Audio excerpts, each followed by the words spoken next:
Naam, siaka kama huko Kenya mwafanyaje? Naam, tunatingisha kifua. Kifua? Naam. Oh, ndio inaitwa siaka. Naam. Acha nikijekelea hapa. Ni utani tu.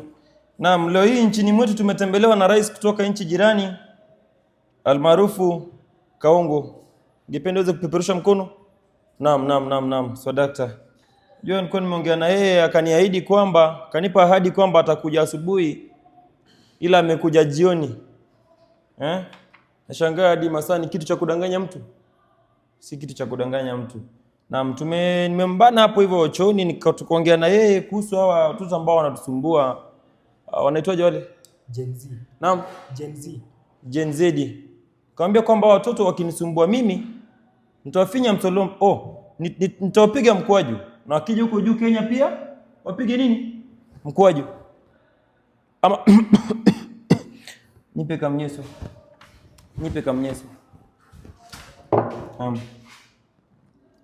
So doctor.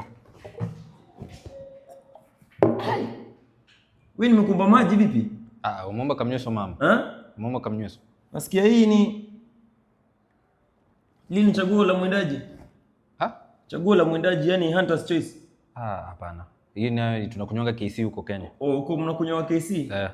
Hapa sisi kwetu Tanzania tuna TC. Na nimesikia rais wa nchi jirani nasikia pia amekuja kazindua miradi zingine hapa hivi ambazo hadi nashangaa. Unajua inakaa ni uongo sana. Nasikia anazinduaje mradi hapa hivi, amevusha uongo toka nchi jirani, akavuka boda akaileta hapa hivi.